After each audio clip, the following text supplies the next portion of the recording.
This is the Real Good Procast with your hosts, Declan DeBarb, Ian Blumenthal, and Marshall Healy.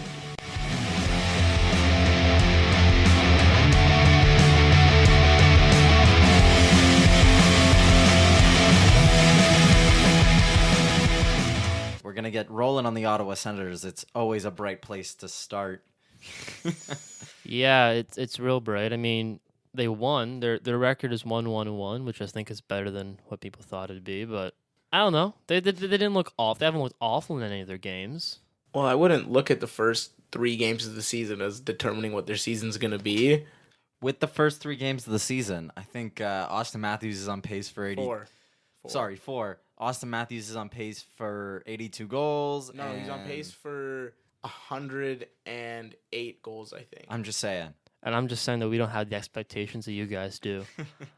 Ottawa is very happy with where they're sitting because they don't have any expectations. I think the expectation is that this year is going to be bad.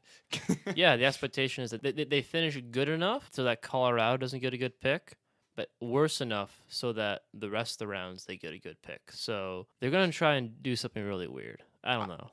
I think the NHL draft, anyone past the first round can be anything. Like, picks, as much as they matter, the 15th pick in the second round and the 30th pick in the second round, I think is worth very similar. Oh, yeah, to no, me. that's fair. I mean, an article just came out from The Athletic that kind of sized up the NHL, and it had for the average draft, like where you were drafted, Ottawa is the second lowest at 80th. So they don't have a lot of high draft picks.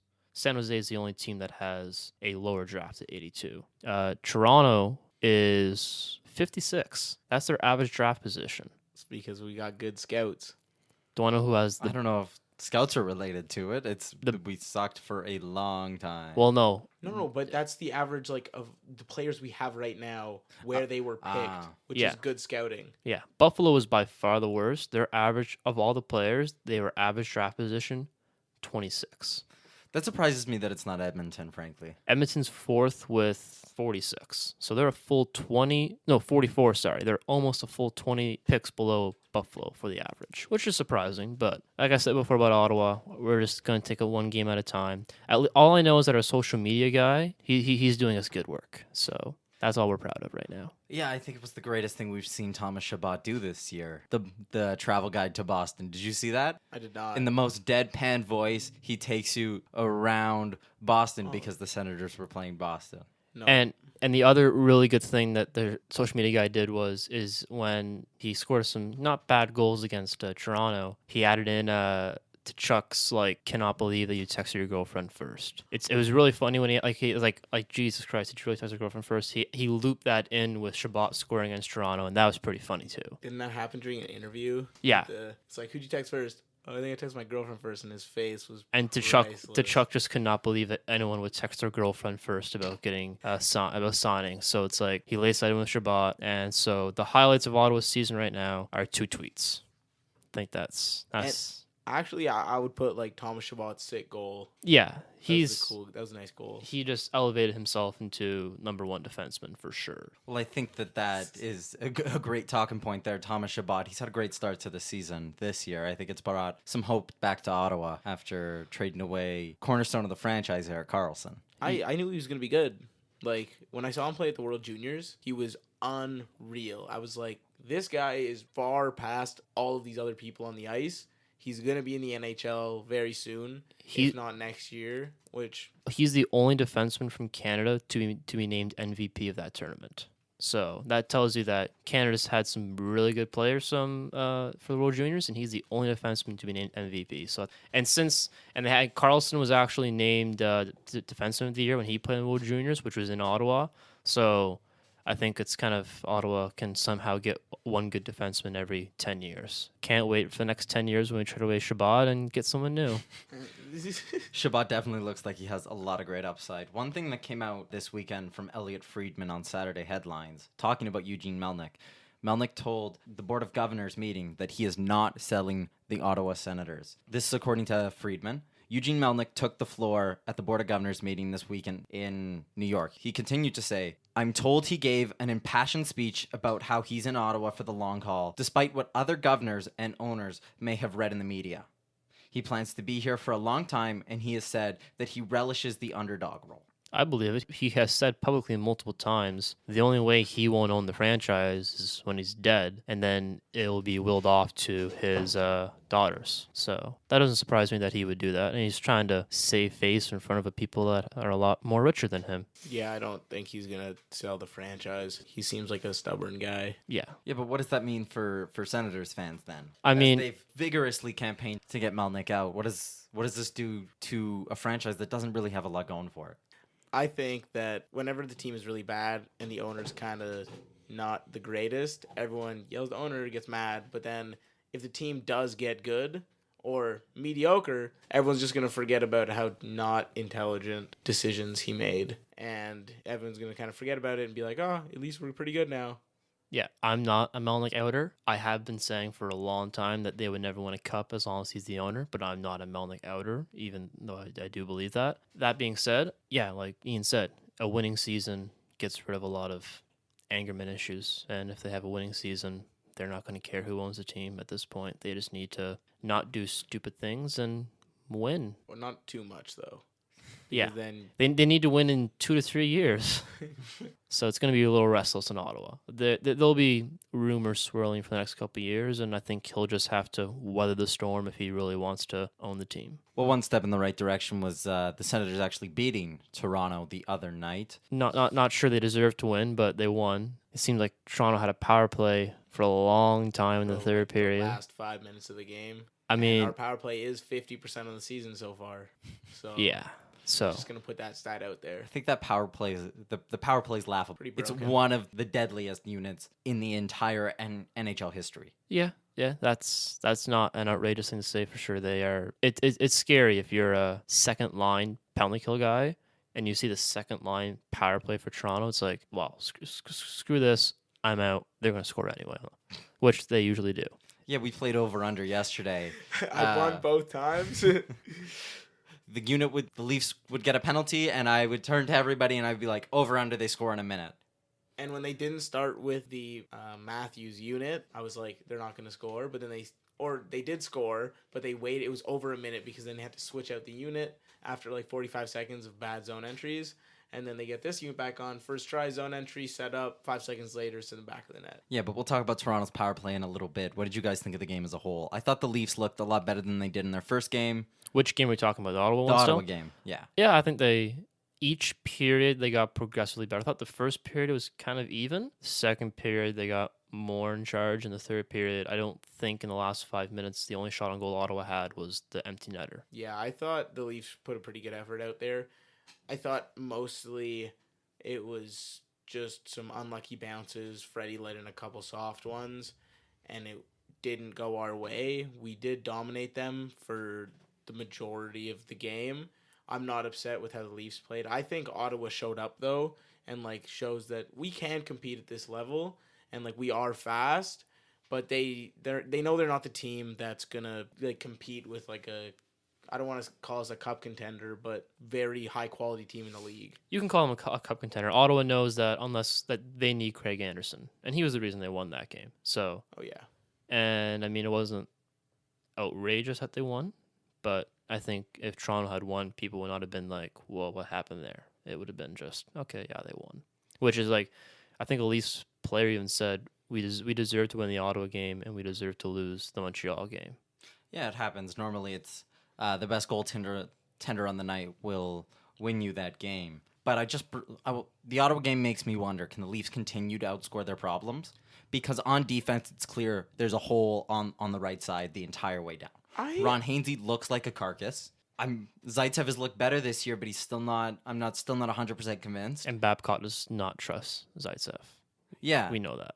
And I don't know if I've chosen not to like Ozhiganov, but he hasn't impressed me so far. Legitimately, I agree with the Ozhiganov thing, and I do agree that Ron Hainsey's looking really slow out there. But I think the Leafs' defense on a whole, especially throughout that Senators game, honestly, even during the Blackhawks game, I thought the defense looked pretty solid. They were keeping things to the outside, And in the Ottawa game, it was a couple soft ones. In the Chicago game, was also a couple soft ones. Those 2 goals that Patrick Kane scored in the last minute and a half of that game were 5-hole. They were garbage goals. Well, I think one of them you can't blame him. It went off Ron Hainsey, him being Sparks. It went off Ron Hainsey's stick, but I don't know if Sparks had the most convincing of outings that night. He was dog shit in that game. Yeah, I mean, I think it's also nerves, Yeah, but hometown. Yeah, and also it wasn't just him. You have to. It's not a goalie's fault if you let in 6. It's not all the goalie's fault if you have that many opportunities to score. I mean, also it's Patrick Kane. It's not like you're gonna stop them all anyway. 3-time 30-goal scorer Patrick Kane. That's it. That's so garbage. You know who's going to be a 3-time 30-goal scorer in his 3rd year in the NHL? Austin Matthews. Yeah. And 1-time 40-goal scorer and 1-time 55-goal scorer, as Declan's bold prediction states.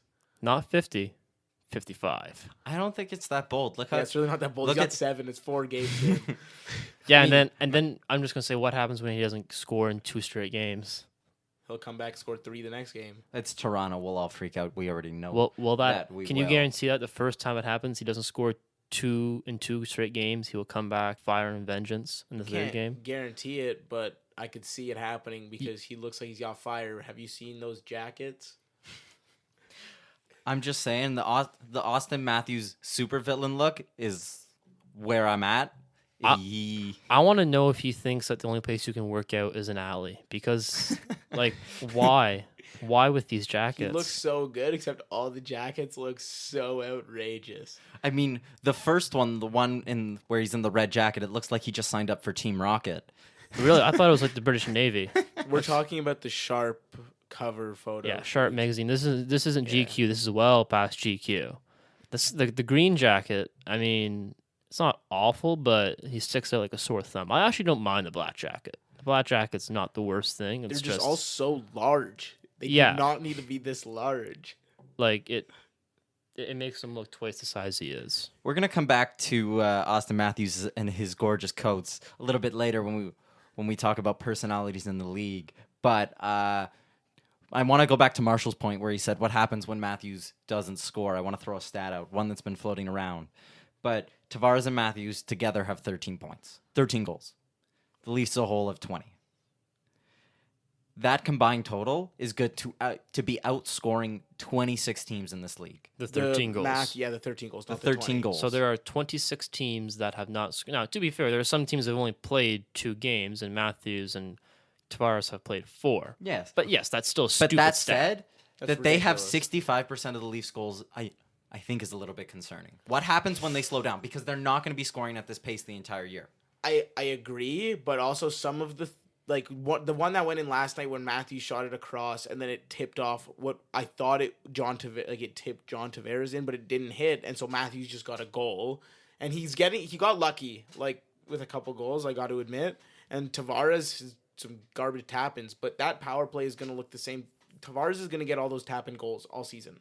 That's not going to slow down unless people figure out how to deal with this power play. But I legitimately don't think there's a way to figure it out unless the power play goes cold and it's just them messing up. There's no real way to defend these guys. And when they're moving in forward on 5-on-5, Matthews showed throughout his first 2 years he has the most 5-on-5 goals of any player in the league. This guy can do his job to get us to the playoffs, to get us to the Stanley Cup. Yeah, there is no problem, but if there ever was with Matthews and Tavares, their biggest problem would be themselves. No one's going to say "Oh, I got the secret thing that's going to stop them," especially on the power play. And even if they don't, you still have Marner, you still have Kadri, you still have Leo. You still have all these guys that are, I don't think, going to just sit back and let them take all the glory.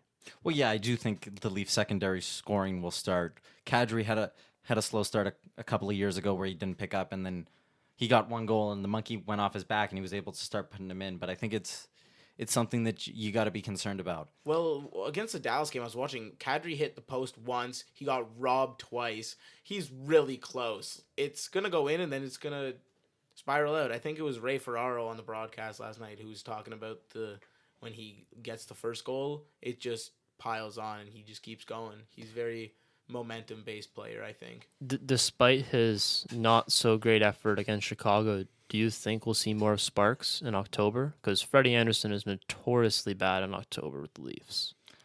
I think he's shaken that this year. Freddie has started really well, I think. He robbed, was it Ben or was it Sagan last night on the doorstep? Oh, that was crazy. Where it looked like he was down and out and he's just snagged the puck. Yeah, but his save percentage doesn't support what you're saying right now. No, really, yeah. Which is, I think last year also we were saying the same thing. Like, he's not actually starting bad. It's just his save percentage is bad. I thought he looked really good at the beginning of last season also, but stuff was going in on him because like unlucky and stuff like that. I also think it's the team around him. I think that he's doing his best to keep all those pucks out, but at the beginning of the year, there's not that structure there. The Leafs have started slow, at least in their defensive zone. Breakouts have been a problem. And they've been involved in some pretty damn high-scoring games. I wouldn't lay this blame at Freddie's feet. I think he's been great to start the season. He had a shaky game in Ottawa, but those are going to happen every once in a while. Yeah, no, he's played as well as I think that they can expect of him to play. Yeah, it just kind of pisses me off that everyone always talks about, like, Freddie's bad in October, but I think the same thing's happening this year that happened last year. Like, he's playing really well, but the team around him's garbage. Well, not the team, sorry. The defense around him's garbage, so he can't do anything. Speaking of defense, I've brought this up before, and I think I'm going to bring it up again until he's either signed or traded. Will Nylander be traded? Or will he be signed? And if he's traded, will it be for a defenseman? I don't think he's going to get traded, but I wouldn't be very opposed to the idea of him being traded for a good D-man. But I don't think the only way he's going to get traded for a good D-man is if they can get him to sign a decent contract.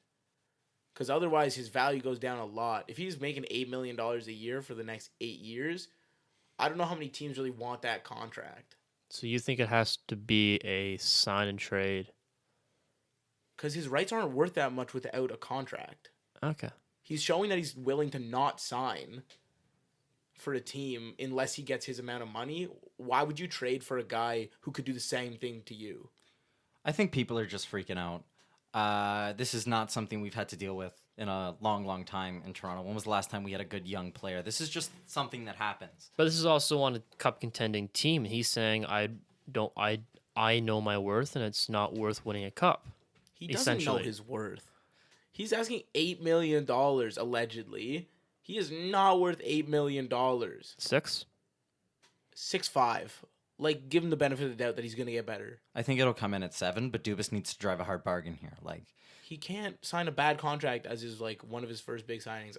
Tavares was a big signing, but one of his. But first not only RFAs. that, with Matthews and Marner coming up next year, he needs to drive the hard bargain. He needs Willie to set the tone. Yeah, because Matthews if Nylander goes for $8 million, Matthews can ask for $13.5 million, and that's not unreasonable. Matthews can ask for the best contract in the history of the NHL, and it won't be laughable. It might be Connor McDavid like 12.5 because he's taking a discount already.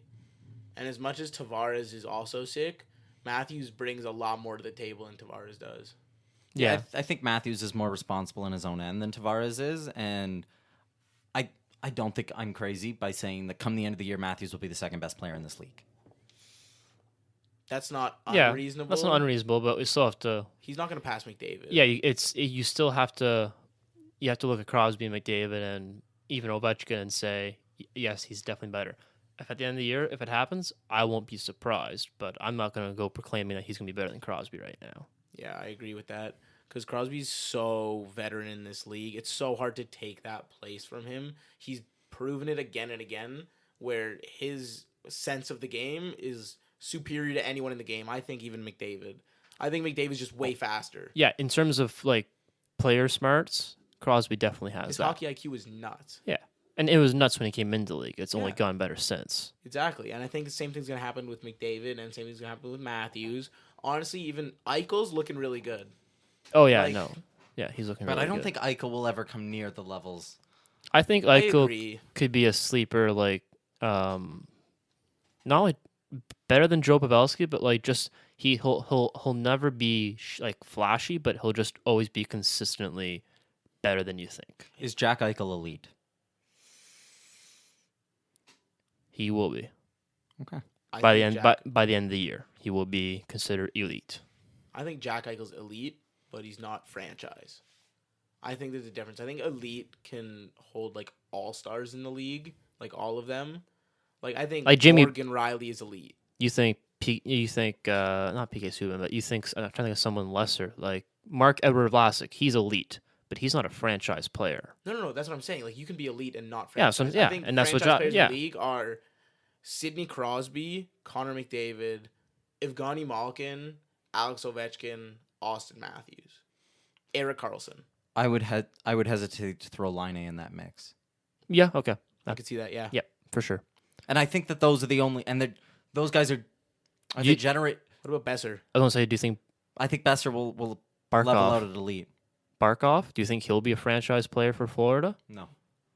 I think he'll be elite. I think he is already maybe a little better than Eichel, in my opinion, just in terms of what he brings to his team. But I also think we have to consider And- the extreme gap between the elite players in this league and the franchise players in No, this yeah. league. Also, we forgot Carey Price.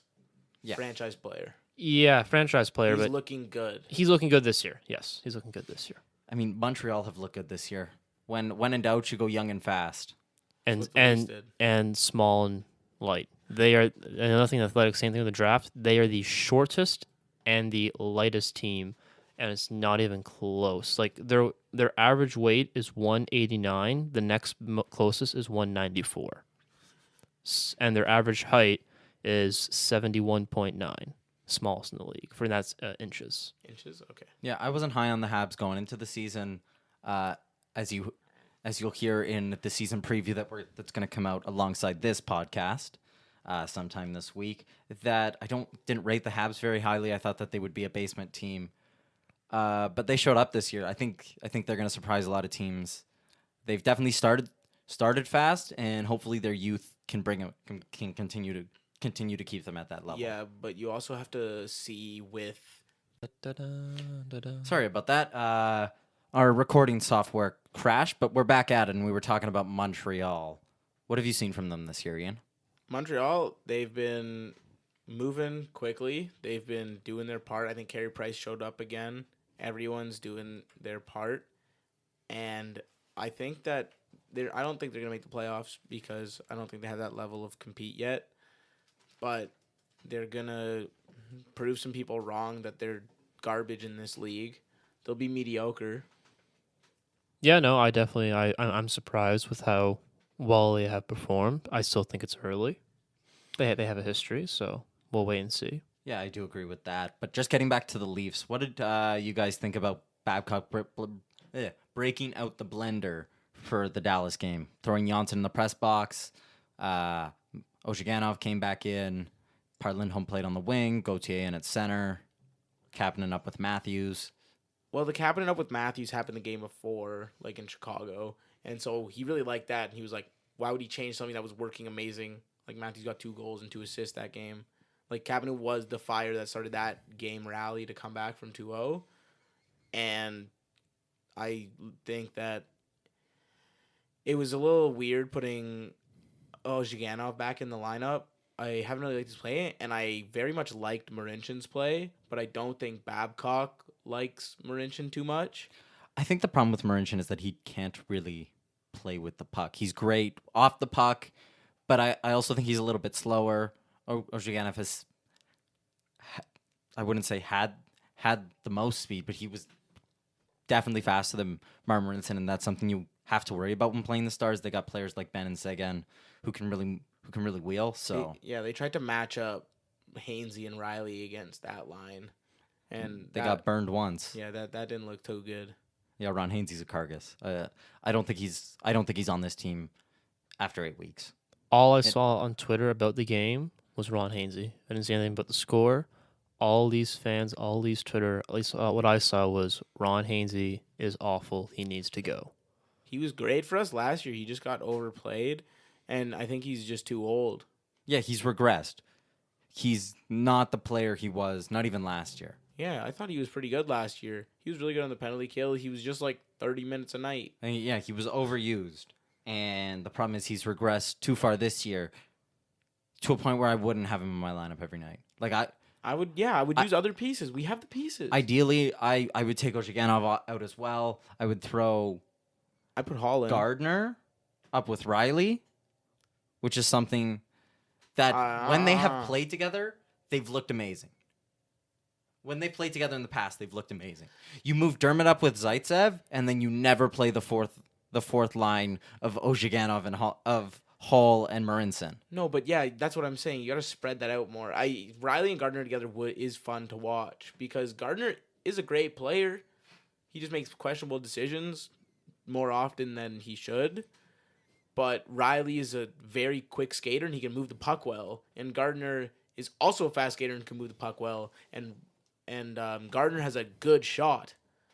So when you put them together, it's unreal. But we don't have the pieces for that because then our fourth line would be or our third defensive pairing would be dog shit. Yeah, I think that's where I think you need to figure out the defense, and I still think that's the only issue you guys have. That's the only issue I see. Even more so after seeing Sparks, which is still questionable about why they chose Sparks over McElhaney. I think Sparks over McElhaney is just good asset management. I want to give him time in the NHL and see what he actually brings to the table in the long run. It's one game. We're all freaking out. You can have a bad game. Nerves going. The Leaf structure just also isn't there. Mm-hmm. So I think hopefully Babs plays him more than just on back-to-backs because I think it'll really do Freddie a world of good to not play 63 games a season. He's a workhorse. He could do it. We saw last year in the playoffs that he became more inconsistent, and I put that up to fatigue. We already had that conversation. Yeah, I know. Where I think that the key to success in this league is you build down the middle, you have a great puck moving defenseman on the back, and you have two competent goalies. Which I think Toronto has pretty much all of that. We'll see about Sparks. You guys are a little more in favor of him than I am. We'll wait and see. If he has a 500 record at the end of the year, I think he will be serviceable. Yeah, and I agree with that. I don't think we can read into what they're doing all too much. Babs, I think, is still yet to put a stranglehold on this year's version of the team where he's got them playing his style. Given in a couple of weeks, I think that the structure will be there. You won't see seven goals in a game by the Leafs. I think it'll come down, settle around 3 goals a game. Everything will regress to the mean. The Leafs. No, they're too fun right now for Babcock's liking. They need to play more disciplined. Mm-hmm. But also, I think Babcock's showing progression as a coach. Like we saw the other night when he pulled Anderson at like 3:30 against Ottawa, and there was so much time left, and we were only 1 goal back. And Babcock was like, "I trust these guys enough. Come out of the net, and we're gonna go with like 6 guys on the ice for the last 3.5 minutes," and paid off. Like coaches don't usually do that. But there was a study done like this off season or something where it like the longer you pull your goalie, like the more chance you're gonna score and tie it up. And like the math was done, and with 1 goal behind you were supposed to pull with like 4 minutes left, and then 2 goals you're supposed to do with like 10 minutes left. It's 11. That this the thing you're talking about is from Malcolm Gladwell's podcast, Revisionist History, where he did an episode about it. I found it also very interesting. Yeah. I mean, it all kind of started with Patrick Waugh, too, in Colorado. Like, before that, it was before a minute was never if you were only down by a goal, and then he kind of changed the game, and people like Babcock are taking it up, which I think is smart. Math. Use it. Okay, so like I said, I don't think there's much freaking out to do in Leafland. All is good. There's a couple of concerning bits, but I think they've been beaten to the ground like Babcock did to Hainsey last year. Why don't we get on to Carolina, who started the season fantastic? They're 3-0-1, and they are first in the NHL. Large part in that to Warren Fogle, who started this season off fantastic. I've never heard of this kid. In 4 games, he has 3 goals and 1 assist. He's a big part of what's carrying Carolina. On top of that, Sebastian Aho has started great, and Andrei Svechnikov has been a key part to this team, especially in the last game they played. Yeah, he's got 2 goals and 2 game-winning goals. This guy is sick. Yeah, He's on my fantasy hockey team on my bench. I don't want to shit on Carolina, but I do also want to point out the teams they've played are not exactly cup contenders. No, yeah, they've definitely benefited from an easier start to the season, but I think at the beginning of the season, it doesn't really matter who you're playing. Everyone's coming off the offseason. You're all pretty rusty, and it looks sloppy out there. Your structure's not there. It's all about just if you get lucky with some guys are like, I'm going to just snipe it right now because it's kind of shinny. Fair enough, but when they play at Minnesota, at Winnipeg, at Tampa, 3 games in 4 days, after that, if they come out of that road trip 2-1, then I will say they're for real. Well, their loss was to the Islanders. Then they beat the Blue Jackets, who are pretty good. Yeah, but it's also And the then Rangers in Vancouver. They beat the Rangers 8-5, which was a crazy game. Rangers is pretty bad, but Vancouver's showed that they're coming to play this year, but they're not going to do anything with it. But they're coming to play. It's decent compete level. But I also think you want to get those wins in nice and early. You want to build that momentum. You don't want to end up in such a bad state like the Arizona Coyotes are now, who are yet to score a goal. It's only 2 games. Wasn't it last year there was a whole Reddit page designated to posting pictures of Coyotes? r/Coyotes became a place where they started posting real Coyotes instead of pictures of their team because they started the season horribly. And that's something that it looks like they're going to do again this year. How many games did it take to win? 10? I don't know.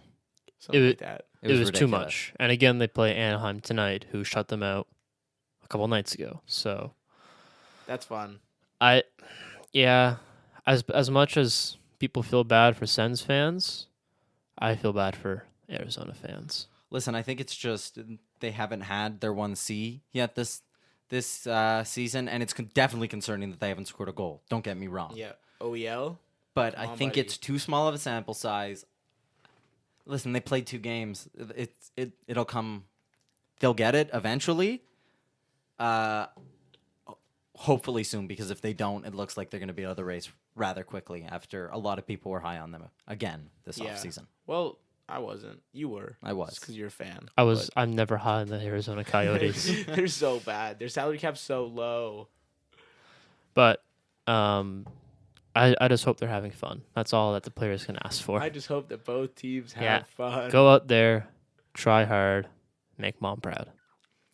I just wanted to touch also on how Taves looks this season, because last season he didn't look so good. Everyone was like, the superstar might have lost it.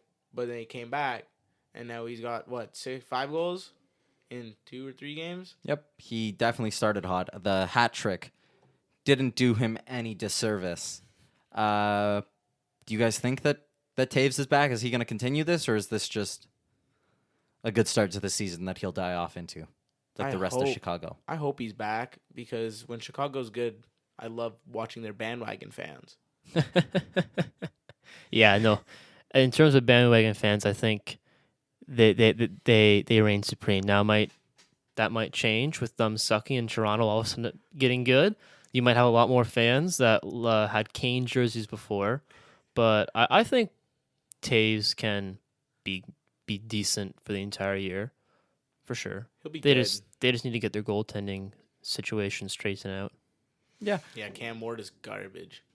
And someone else has vertigo. Cam Ward hasn't played a game yet. Yeah, he did. No, he's still. He played against Toronto, and he led in It was 6 Cam. It was Cam goals. Ward. That's what you just said. Oh, did you not say Corey Crawford? I heard Corey Crawford. I said He Cam said Ward. He said Okay. Cam Ward through and through. Egg on my face. Yeah, no, I don't know why Cam Ward is a starter. He won the cup. He's a starter because he doesn't have vertigo. Well, yeah, but Cam Ward probably shouldn't be because he's Cam Ward. Yeah, but he was good in Carolina a while back. He was good in like 2005 and has ridden the Stanley Cup victory his entire career. It's fair. He was good when Ryan Smith was good. If that says anything. But I mean, you can also talk about, just for a little bit, how fun. Like, I'm not a Leafs fan. I'm not a Chicago fan. But I had fun watching that game. And the players had fun playing that game. Like, they actually, they weren't just robots. It was cool to see. Well, I think that's a whole trend starting this year, led by Matthews, who did all of those photo shoots. I mean, we talked about the supervillain look he's got going on with his big coat, but we saw his celebration. You could see the emotion in Matthews, how much scoring that goal with a minute left that he thought would be the game winner meant to him, and I think that that's a good sign for the league. Well, it started last year when that goal got recalled, and then he scored immediately after, and it was like not a good goalie interference call. It was when it was going through that sketchy time when they didn't know what it was. And So you could've mean just all flipped the a coin, time. and then now, but I think they're getting it right now where it has to be like definitive goalie interference. There was a thing that Babcock did last night. He challenged for goalie interference, and because he hit his stick or something, but they're like, nah, that's not enough. That was stupid. But I think that when he did that goal sign last year, it showed a lot of emotion, and it's continuing into this year where he did it. When he got the game winner against Montreal in overtime, he was so hyped. He hyped up the crowd too. That picture that went out. Oh, Yep. Yeah, no, for sure. I just think the personality is a thing that the NHL has lacked. It's been always, we just played a good game. We got the puck in deep, and we passed the puck, and I'm just really here to play for my teammates. You never hear a player say me or I. which I do like that about hockey, where everyone's like Yes. very nice I do appreciate that. and humble. But because you'll never hear Sidney Crosby, like you hear LeBron James, "I'm the best there is." Well, he No one has can said touch that. me. He said, yeah, you hear him say that. Yeah, yeah. And then there's Sidney Crosby. It's like, man, I think the other team outplayed me tonight. Like, I need to get better. And he gets like a hat trick. He's like, oh, I need to get better. Like, I need to get more goals in the net. And you'll be like, shut up, Crosby. Like, Yeah, no, like you're already sick. they could win 3-1, and he could score all 3 goals, and he'll say we won because of Matt Murray. Yeah. Which yeah. that's and if he said that, you'd be like, yeah, he says that every time. And where the humbleness is nice, and for a little while, I think we want, at least myself, I want to see some of the personalities of these players. I want Well, to keep them humble, but I want them to be energetic. I want celebrate. Yeah. Don't listen to Don Cherry. You can celebrate. It's okay. It's not the worst thing in the world to do. just don't rub it in the other, rub it in their face a little bit, but you're doing it for you because you're excited about your team. Don't be a dick with your celebrations. Like, when Matthews silenced the crowd, I liked it because I was like, this guy's showing heart. And then when Kane did it back, I liked it even more because I was like, this is cool. But Kane was like, I didn't like that Celly by Matthews after the game. He said that. Yeah, well, he said it in the way that's not like I hate him. He said it in the way like I don't want him to be able to do that. I don't want him to score. So I think that's where he could be. And then you could see when Kane did it, Matthews was smiling on the bench. Yeah, he Like, was. It was just, it's good for hockey. It's nice because I think personality is something that the NHL has needed for a long time. The only personality that was really in the NHL for a long time is Ovechkin.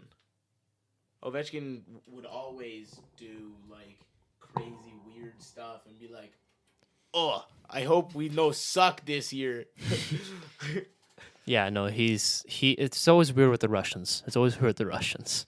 But I think the league will just benefit from some more star power, and we shouldn't be punishing guys for trying to do things to have some fun, because at the end of the day, it's a sport.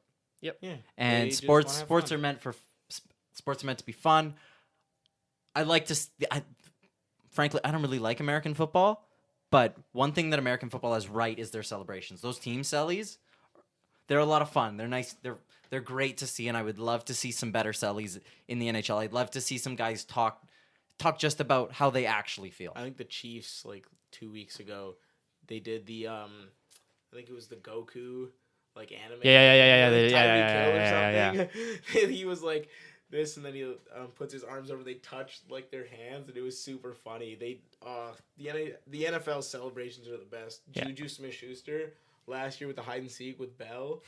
Ma- That was prime. My Minnesota Vikings had some pretty good ones last year. They had Duck Duck Goose, and which apparently is not called Duck Duck Goose there. It's really, I can't remember what the name was, but they call it something Drip, different. drip, drop.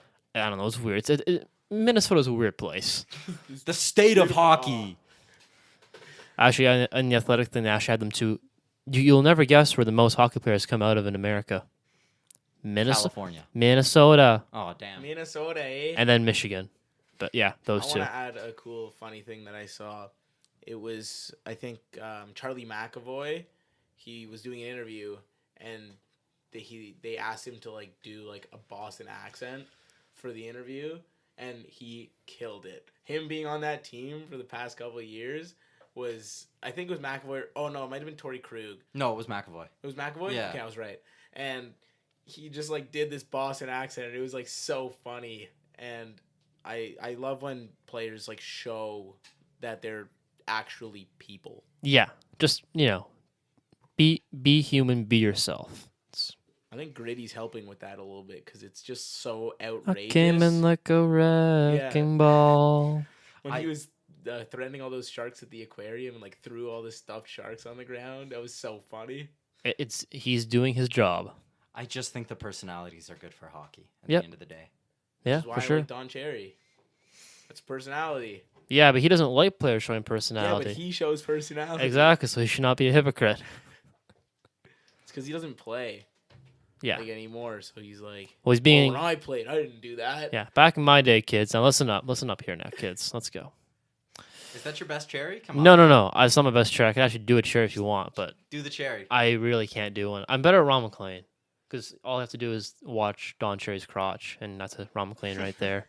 I say that as a guy who likes Ron McLean a lot, but I'm not a Vancouver fan. That's why. Ooh, that's fair.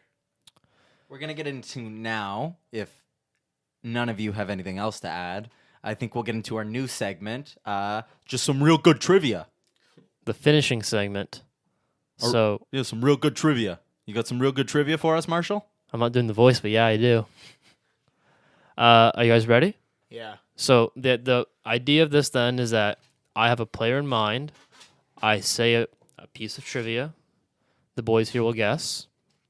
And when they get it wrong, I say another piece of trivia that will be maybe a little more revealing, and we go until somebody gets it. This is going to be very much embarrassing. I'm going to guess some random person. Random might help you with this one, so we'll see. I think it'll show my lack of hockey knowledge. So I'm going to start with a very basic one. He's from Russia. Svechnikov. No. Kuznetsov. No. And it's Russian, so please use two names because I don't know all the Russians. He has 2 Olympic medals. Is it Alexander Ovechkin? No. Who's Russian that won 2 gold medals? No, I didn't say gold medals. I said Olympic 2 medals. sorry. Olympic medals. I was gonna ask a question back.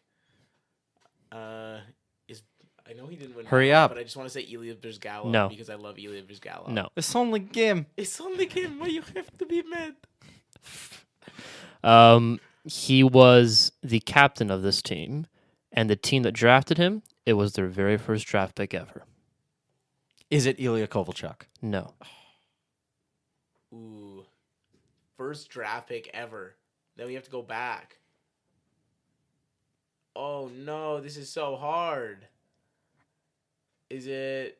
Oh no, he's I got 2 more wrong hints, nationality. Come on, and the last idiot. one. Running out of Russian players. that Come I on, can remember. idiot. Honestly, can't think of anyone. This is hard. All right, I'll get. I got 2 more. I'll give the hard. Vasilevsky, no. No. Oh my god, you can't. His best points ever was 94. That's not going to help you. So I'll give you the last piece, which should give it away. He was traded to the Islanders for Zdeno Chara, Bill Muckalt, and a 2nd overall pick, which became Jason Spezza. He played for the Sens. Oh, what's his name? Is it Sergei Gonchar? No. No, shit. Although I think he did play for the Sens. Is he Russian? This is so hard. He played for the Sens. I don't know Russian people that played for the Sens. It was an incredibly tumultuous relationship that ended for a very specific reason. Declan's now cheating. Oh, I thought I was Googling. Okay. I'm just hurt that you would think that I would sink to that level. Can I ask a question? No. No, at this Idiot. at this this point, at I this wanna point, I ask a think question. questions should be asked. Did he retire? He's no longer playing. Okay. I mean, if he was the first pick by Ottawa in '92, Well, you said he got traded to Ottawa. no, he's traded from Ottawa to the Islanders. Oh, I think you said he played for Ottawa. He did. He was the first. He was the first pick. This player was the first person ever selected by Ottawa in their history, second overall, after some contract disputes and not. Oh, He's I know he. this guy. It got to the point where he was being booed in every NHL rink, including Ottawa. When you guys figure it out, you're not gonna be mad at me. You're gonna be mad at yourselves. I'm already mad at myself because I know who you're talking about. I legitimately cannot think of this guy's name. At what point do I just say it? I'm never gonna. Are there any other clues, or do we just suck? I mean, at this point, I think you should have got it. I'll be. There's nothing else that I can say without. I mean, I can say his initials. Hey, Okay. hey! So Declan's now cheating. I'm cheating. Sorry, I mean Ian's now cheating. I'm not cheating. Oh, it doesn't actually have the information I wanted. Good. Don't cheat. He eventually the list of teams he played for. Wait, what does his last name start with? That's the No. only way I'm gonna get this. No. Just come on. He played for just Ottawa in the Islanders, and then he played for multiple KHL teams, Was he captain of including. the Islanders. I will have to actually look that up. I don't know if he was the. Oh, he also Mike Milbury signed him right after getting him to a 10-year, $87 million contract, and it was just incredibly stupid. Yes, he also became captain of the Islanders. So he was captain for the only two teams he played for in the NHL. Did he retire pre or post lockout? Post lockout. He played in 2007.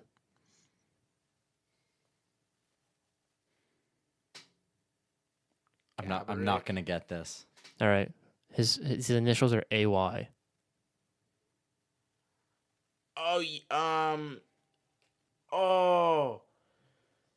Oh, is it? You're back, Andre? No. No.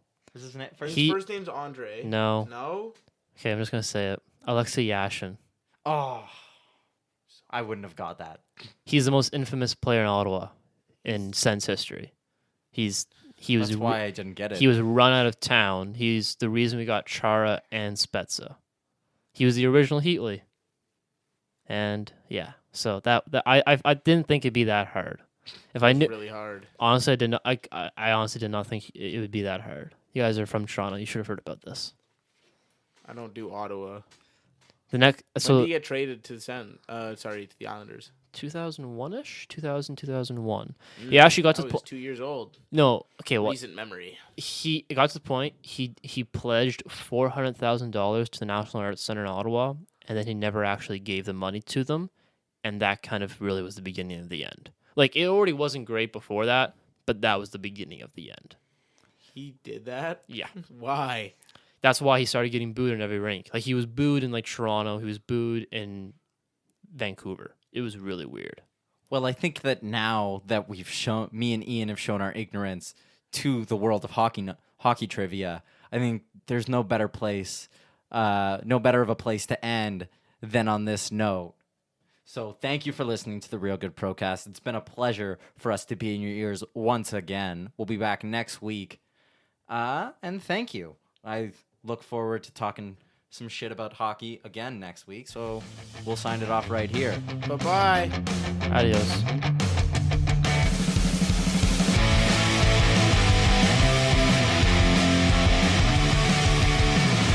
Follow your hosts on Twitter at DeBart14, at Ian_Blumenthal, and at Marshall Healy. Don't forget to follow the podcast at Real Good Procast.